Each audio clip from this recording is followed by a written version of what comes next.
Hey, what's up? Today we're going to be doing another World's Worst Tattoos where we look at people's tattoos and we talk about them, and that's about it. So this is World's Worst Tattoos number 142, and I know some of you are wondering how the whole COVID situation is going. I'm feeling a lot better, and I'll give you a full update at the end of the video about how that whole situation is going. But anyway, this is World's Worst Tattoos number 142. Let's do it. Hey, what's up?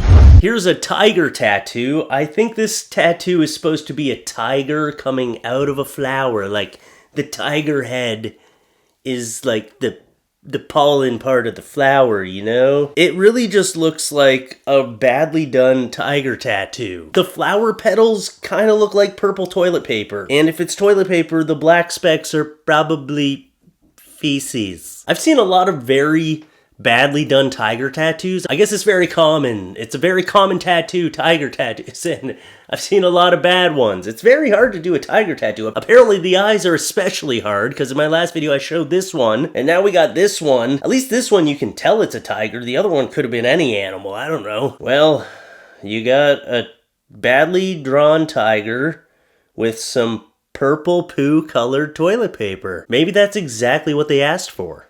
I don't know. I wasn't there for the conversation. Here's a Nike tattoo. Wow, just do it. You don't always have to just do it just because you're drunk. I guess you're very dedicated to Nike. You got the Nike kicks, you got the socks, and then you got the tattoo. Because just having the logo on everything you're wearing wasn't enough. You had to really incorporate it into your body. Do you have a Nike tattoo on your forehead? If not, you gotta fully commit. I want a tattoo of a Nike swoosh on the forehead, maybe a neck tattoo, maybe, yeah, the neck would be alright, like one on each nipple, a big one going across the butt cheeks, like not on each butt cheek, but just like across both. Here's someone who fully committed to their love of shoes, okay? That's how you do it. Look, this person got their Converse All-Star shoes tattooed on forever. Why didn't you do the toes, though? It just looks like you're wearing a pair of shoes and your toes are just popping out. You do the white part. What's going on here? Is it unfinished? This is it in the process of being done. This is it done. Did you get paid for this advertisement? Because this looks like a professional ad. What did you get paid for it? They probably just gave you a nice pair of shoes and oh, you got suckered. But yeah, it's a good tattoo, but then also the toes I feel like needs something for sure. Like I said, it just looks like you cut the tips off the end of your shoes so that they would still fit. Here's a cat tattoo, I think. Is that a cat? It looks like someone threw up on a cat. That's what this tattoo looks like. Ugh. What's happening here? Why is it so green? Why is this cat rotting? It's like you got a tattoo of a dead cat rotting on you. That's what it looks like. Is it a zombie cat? Is that what it's supposed to be? Because it's not great. At least you didn't surround it in poopy toilet paper. So it's a plus, I guess. This one was sent by a fan. I only know that it was sent by a fan because I found it on my computer and it said, "Fan sent me this," was the title of the picture on my computer. So that's usually what I do when a fan sends me one and says it's their tattoo. I remind myself because I don't always use them right away. And this one's been there probably for like 4 years. Batman's a bitch. Wow, big talker, huh? Yeah. Yeah, you wouldn't say that to his face though, would you? No, definitely not. And you know, everyone's like, well, Batman's not real. It's a fictional character. But you know there's enough Batman impersonators out there, okay? Every town's got one. Even where I used to live, used to have a Batman that would drive around in his Batmobile, and he would go and fight crime, and you'd see him. He was known. Toronto's got one. There's a Batman there. Yeah, there's actually a lot of Batmans. So, you know, if they see your tattoo, they might not want to save you. Just think about that before you get this on. But don't worry, the way this thing is fading, it's going to be gone very soon. So don't worry. Well, this person got a gold chain tattooed on him. Alicia, the chain links are horrible. Oh, wow. $10 says he's not with Alicia anymore. You gotta add to it like, Alicia is not my girlfriend. Just add that, like a big chain that says, Alicia is not my girlfriend anymore. Nah, maybe they're married with children now. I don't know, okay? And you gotta explain that to your children. You be the anchor that keeps my feet on the ground. I'll be the wings that keep your heart in the clouds. Okay, it's a nice message. All right. It's coherent. It makes sense. As far as I know, everything was spelt right. The problem is the structure of the paragraph and the tattoo itself just does not look good. There's probably a shorter way you could have conveyed this message in a nicer tattoo. I said as far as I know. That's how aware I am of how many mistakes I make in videos. Like, as far as I know, everything's spelt right. Look, I know I'm a horrible speller, okay? That's why I can't ever be 100% confident unless I Google it. The thing that I hate the most about this is that it's like, you, period. I don't know if that was a mistake or if they really meant to put a period there. You, be the anchor.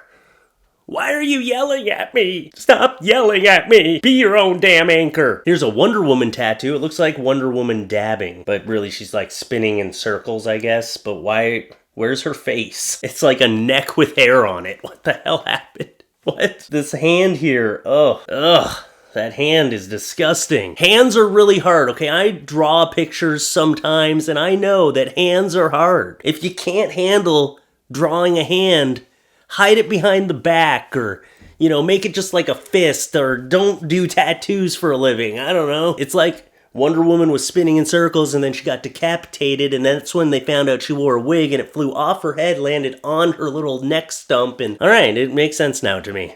That's a good explanation. Yeah, you don't need any other explanation for this. Perfect. Here's a My Little Pony tattoo, which, you know what? It looks like they had a really bad My Little Pony tattoo, and then they decided to add the intestines and everything. Because you definitely got a much better artist to do the intestines and the blood and all that. Because the artwork does not match the My Little Pony, which kind of makes it look cool because of the contrast between the My Little Pony tattoo and the blood and guts. You know, I'm kind of talking myself into this one. I kind of like it. Oh, here's a little conversation that happened about someone's tattoo. I guess they posted it to Facebook. I don't have the actual tattoo, but here's a conversation about a badly done tattoo. The lines are not even straight. Sorry.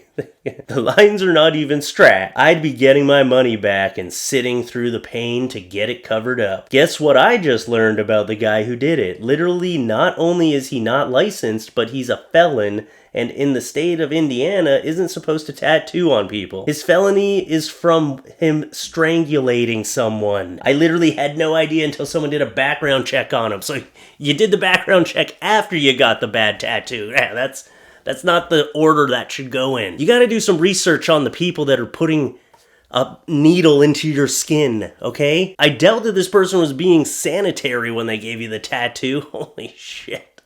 That's scary. At least they didn't strangle you. It's a plus. Maybe they did, I don't know. Here's a weird way someone got their tribal tattoo covered up. So I guess they don't really like the tribal tattoo, so they got a nicer tattoo underneath that says, "Hey tribal, suck it." I like it. This is a clever way to incorporate your lame tribal tattoo. Sorry if you have a tribal tattoo. I know people have them all the time. One of my best friends has a tribal tattoo. So, sorry, Daryl, my bad. But yeah, I find them pretty lame. I don't know. Tribal tattoos are like, they're good, but they're also like, everybody's got them. They're just not unique. I think that's what I don't like about them. Daryl would be like, but I designed mine myself. Like, Daryl, come on. You got it in high school, man. You got to get something underneath it to incorporate it like this person did, okay? Oh, here's a Snoopy tattoo. Oh, no. Oh, Snoopy. Was bound to happen eventually. He fell asleep on his little house and then birds pecked him alive. Bound to happen. This one's not bad either. It's gory. It's a weird thing. It's like you wanted a gory tattoo and Snoopy, but, you know, whatever. It's good. Here's Robocop riding a unicorn. Something I never thought I would say, but here we are. Robocop number 15, where he gets a robotic unicorn as his steed to go into battle to fight crime. I'm pitching a movie here. Who wants it? Who wants the script? I'll write it in an hour. Is it a My Little Pony? No, I don't think so. Just a unicorn and a Robocop and probably a very bad decision you made while you were drunk. And here is just a horrible reason to get a tattoo. Inside job, and you got the Twin Towers on your back, and, you know, let's not get into that whole debate, but this is just a stupid reason to get a tattoo. You did your entire back. Maybe if it was like a memorial, it's like always remember, but it's just a bad reason to get a tattoo. Anyway, that's the video for today, and I said I'd give give you a little update on my COVID. I'm feeling a lot better. My wife's feeling a lot better. The kids are, they got it a little bit after us. If you don't know, I had COVID and my wife had COVID. We tried to keep our children from getting COVID by wearing masks around the house, around them, but like, we've got a 2-year-old and a 6-month-old, so there's a lot of close interaction that's going to happen. So they both ended up getting it, which is pretty devastating to learn. And then the first few days, they had some pretty bad symptoms. We even ended up taking our 6-month-old to the hospital because she was having trouble breathing one night, and we just were not taking any chances. Turns out her oxygen levels were good, but she couldn't breathe to the point where she couldn't nurse. She couldn't eat. So it was a very scary situation, to say the least. The last few weeks have been a fucking nightmare. So we're getting through it now. It seems like the kids are on the upswing now. My oldest one, the 2-year-old, she's still got a lingering cough right now, so I'm sure that'll pass eventually. It's so sad. Her voice is usually the sweetest little voice, but now it's so hoarse. She sounds like a little old lady who has been smoking. And my 6-month-old, she's getting through it too. She's just still congested, very congested. But again, she's sleeping better because she wasn't sleeping at all. So everything's kind of looking better now. It's all on this is my first actual day of being able to sit down and work again. I got that one video, but it was a struggle. I filmed it and then took me 4 days to edit it because there was so much going on in this house. But anyway, so I just wanted to give you a little update. Everything seems to be getting better. We're getting through the worst of it now. So I'll be back pumping the videos out, making up for lost work time. And yeah, I'll see you again soon. Thanks for watching. Bye.